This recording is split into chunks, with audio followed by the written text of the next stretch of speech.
નમસ્કાર મિત્રો, ખેડૂત ભાઈ યુટ્યુબ ચેનલમાં આપનું સ્વાગત છે। મિત્રો, આજના આ વિડીયોની અંદર આપણે વાત કરીશું શિયાળુ પાકના વાવેતરનો સમયગાળો, તેનું માળખું, બધી જ માહિતી આપણા વિડીયોમાં બનાવવાના છીએ। આપણી ખેડૂત ભાઈ યુટ્યુબ ચેનલમાં પહેલી વાર આવ્યું તો ચેનલને સબસ્ક્રાઈબ કરજો, જેથી કરીને આવનાર નવા વિડીયોની માહિતી સૌથી પહેલાં નોટિફિકેશન દ્વારા તમને જાણવા મળી રહેશે।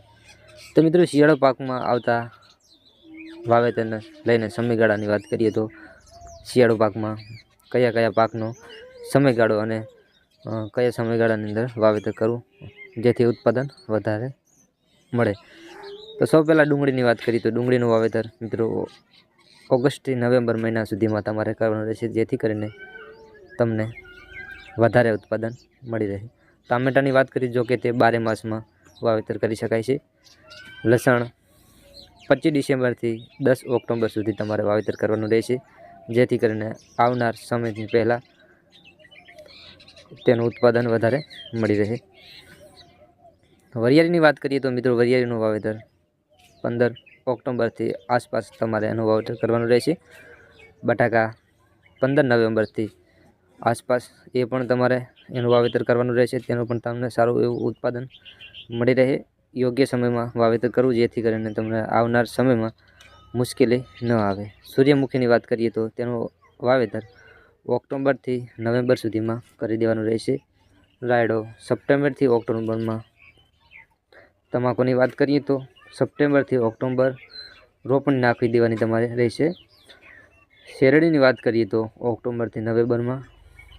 જીરું 10 નવેમ્બરથી 15 ડિસેમ્બર સુધીમાં તમારે જીરાનું પણ વહેલી તકે વાવેતર કરવાનું રહેશે, જેથી કરીને આવનાર સમયમાં તમને કોઈ મુશ્કેલી ના આવે અને વધારે ઠંડીના મોસમમાં તમારે તેનું વાવેતર કરવાનું રહેશે। ઘઉંની વાત કરીએ તો ઘઉં પણ તમારે 15 નવેમ્બરથી 25 ડિસેમ્બર સુધીમાં વાવેતર કરી દેવાનું જ રહેશે। ચણા 5 ઓક્ટોબરથી 15 નવેમ્બરમાં ચણાનું પણ વાવેતર કરવું જરૂરી છે, તે પણ તમને ઠંડીમાં જ વધારે ઉત્પાદન મળી શકે છે। ધાણા 25 ઓક્ટોબરથી 15 નવેમ્બર સુધીમાં તે પણ તમારે વાવેતર ધાણાનું ખૂબ જ મહત્ત્વ છે અને તેનું પણ તમારે વાવેતર કરી દેવાનું રહેશે। તો મિત્રો, આ છે શિયાળુ પાકના વાવેતરનો સમયગાળો। આ યોગ્ય રીતે વાવેતર કરવું, જેથી કરીને ખેડૂતોને કોઈ મુશ્કેલી ના આવે અને આ સમયગાળા મુજબ ચાલવાથી તમારે ટાઈમે ખેતીનું વાવેતર થઈ શકે છે અને કોઈ પણ લેટ કે વધારે સમય ન લેવો। આ સમય મુજબ વાવેતર કરવાથી તમારે ઉત્પાદન સારું મળે છે અને સમય પણ તમારો પાછળ ખૂબ જ મહત્ત્વનો હોય છે।